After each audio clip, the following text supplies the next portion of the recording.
Le président ghanéen John Dramani Mahama a déclaré qu'il créerait un comité pour commencer la planification d'une conférence nationale de validation de la révision constitutionnelle afin de parvenir à un large consensus sur la voie à suivre pour les amendements constitutionnels sur toutes les propositions. Le président a fait cette déclaration lors de son premier engagement public depuis sa prestation de serment le 7 janvier 2025. Le président Mahama a déclaré que pour atteindre l'objectif de justice, son gouvernement devrait faire avancer le processus de révision constitutionnelle actuellement au point mort.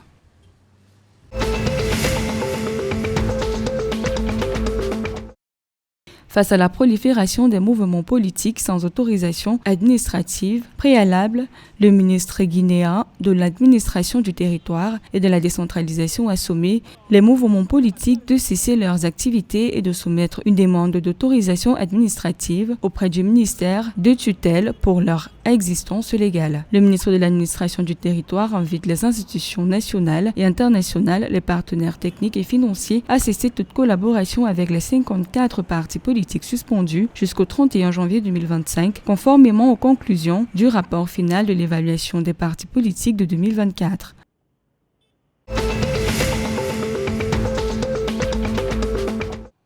Le gouvernement togolais a levé le 10 janvier 2025 sur le marché financier régional de l'Union monétaire ouest-africaine un montant de 22 milliards francs CFA en clôture d'une émission simultanée de bons assimilables du Trésor et d'obligations assimilables du Trésor. Le bon a une maturité de 364 jours. Pour l'année 2025, le Togo prévoit de mobiliser 332 milliards de francs CFA sur le marché régional des titres publics. Cette prévision est inscrite dans la loi de finances exercice 2025.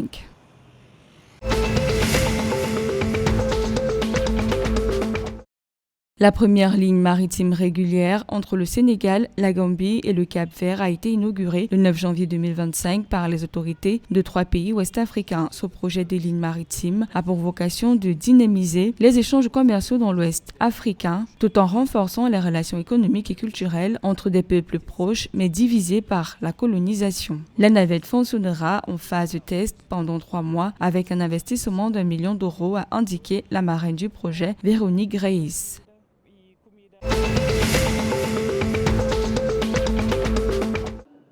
À égalité de points avec leurs adversaires, le club ivoirien l'ASEC Mimosa, le club sénégalais Jaraf de Dakar devra jouer sa survie en Coupe CAF ce dimanche au stade Abdoulaye Wade. Le Jaraf de Dakar s'apprête à disputer un match plus qu'important dans le cadre de l'avant-dernière journée du groupe C avec 5 points au compteur. Pour espérer continuer l'aventure continentale, les hommes de Malik Daf doivent impérativement s'imposer face aux Ivoiriens. Une défaite ou un match nul pourrait sérieusement compromettre leurs chances.